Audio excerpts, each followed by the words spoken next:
Berkah memasuki tahun baru Hijriah, Kemensos terus menyalurkan bantuan sosial.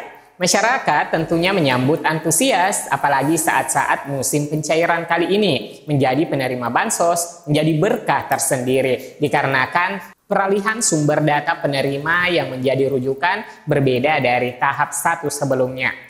Pada pencairan bansos tahap 2, ada hal yang menarik karena nominal yang masuk rekening itu beragam nilainya. Ada yang cair Rp400.000, Rp600.000, Rp800.000, bahkan hingga jutaan yang diterima.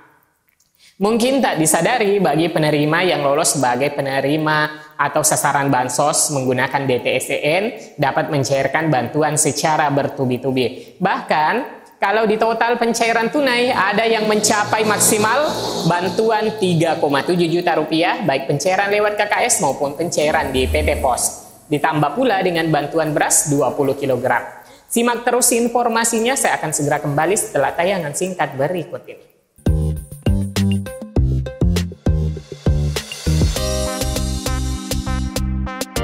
Assalamualaikum warahmatullahi wabarakatuh. Hari ini kita telah berada di pekan terakhir di bulan Juni, bertepatan awal tahun baru 1 Muharram 1447 Hijriah. Semoga segala harapan dan doa dikabulkan oleh Allah Subhanahu wa Ta'ala. Amin ya Rabbal Alamin. Hingga hari ini bansos terpantau dicairkan secara terjadwal.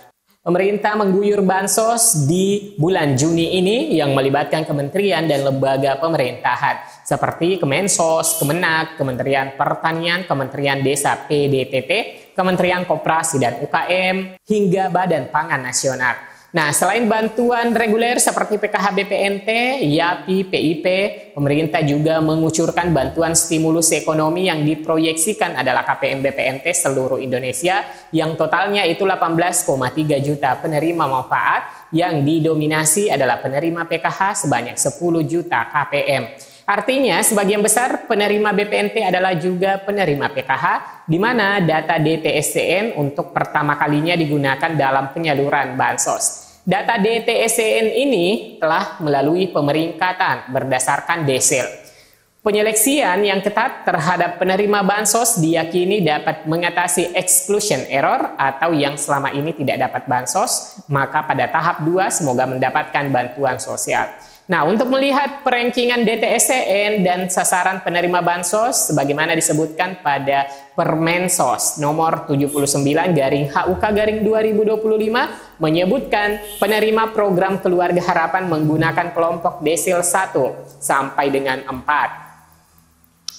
Penerima program sembako itu menggunakan kelompok desil 1 sampai dengan 5. Penerima bantuan program asistensi rehabilitasi sosial dapat menggunakan rentang kelompok desil 1 sampai dengan desil 5 atau berdasarkan hasil asesmen.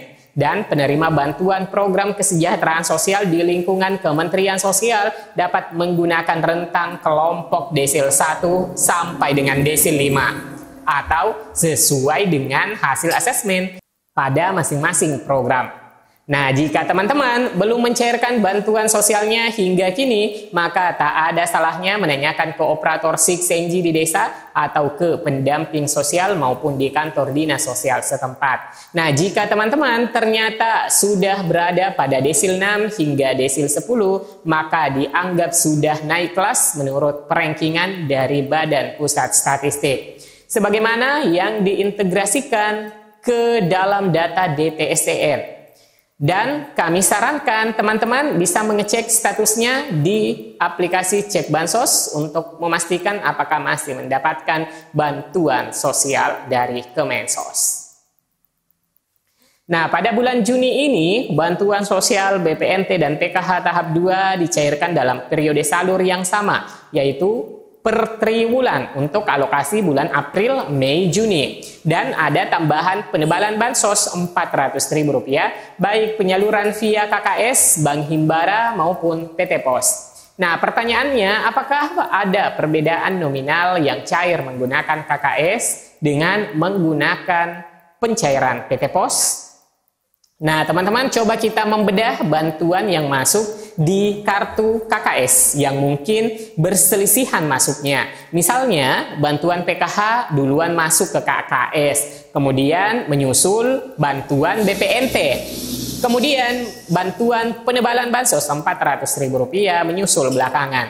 Taruhlah contoh seperti penyaluran tahap-tahap sebelumnya. Bantuan PKH lansia Rp600.000 masuk di KKS lebih awal. Kemudian disusul dengan bantuan BPNT Rp600.000. Selanjutnya menyusul terakhir BLT penebalan bansos Rp400.000. Nah, pencairan di KKS biasanya masuk beruntun satu persatu dan tidak sekaligus. Dikarenakan setiap program bantuan sosial itu memiliki penganggaran yang berbeda-beda. Namun, untuk penyaluran di PT Pos itu biasanya dicairkan sekaligus karena menunggu seluruh bansos berhasil divalidasi terlebih dahulu. Sehingga prosesnya itu terasa lebih lambat dibandingkan penyaluran melalui KKS yang masuk satu persatu.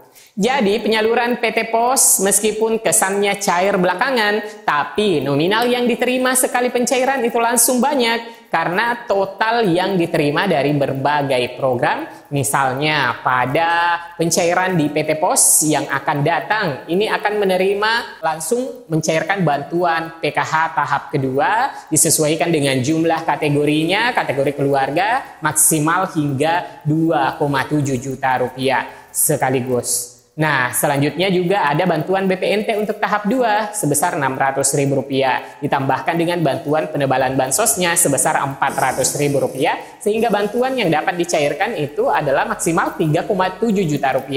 Nah, untuk sekedar bantuan sosial tentunya angka nominal Rp3,7 juta itu cukup atau lumayan besar ya teman-teman. Besaran nominal bantuan PKH itu tergantung dari jenis kategori dan jumlah anggota keluarga yang masuk kategori PKH. Nah, jumlah anggota keluarga yang dapat menerima bantuan program Keluarga Harapan atau PKH, batas perhitungan bantuan adalah 4 orang per keluarga dalam satu kartu keluarga yang terdata pada sistem 6NJ. Sesuai ketentuan Kementerian Sosial, kategori penerima bantuan meliputi ibu hamil nifas, anak usia dini 0-6 tahun, anak usia sekolah 6-21 tahun, meliputi anak SD, SMP, atau SMA yang belum menyelesaikan pendidikan wajib 12 tahun. Penyandang disabilitas berat, lansia 60 tahun ke atas. Nah, jika dalam satu keluarga terdapat lebih dari satu kategori, bantuan dihitung berdasarkan prioritas dengan anak usia dini didahulukan.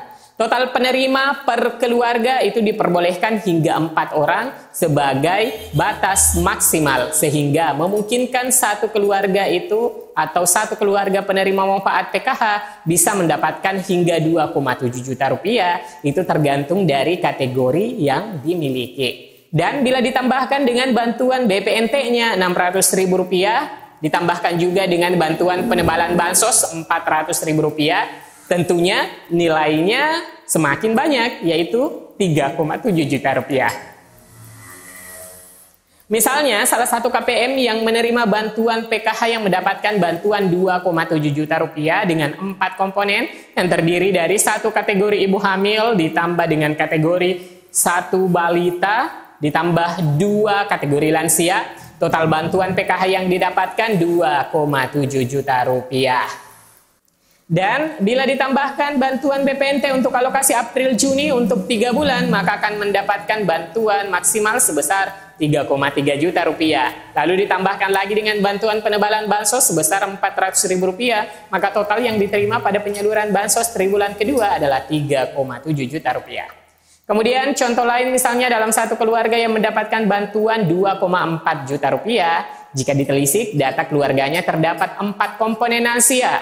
Kemudian contoh lain yang mendapatkan Rp2,4 juta bila terdapat 2 kategori lansia dan 2 kategori disabilitas. Sehingga KPM ini mendapatkan bantuan PKH Rp2,4 juta plus BPNT April Juni Rp600.000 plus Rp400.000. Sehingga total yang didapatkan Rp3,4 juta pada pencairan April Juni 2025. Nah, teman-teman, mungkin seperti itu ya untuk informasi terkait dengan bantuan yang bakal masuk di KKS dan juga yang akan dicairkan di PT Pos. Semoga infonya bermanfaat. Sampai jumpa di video selanjutnya. Wassalamualaikum warahmatullahi wabarakatuh.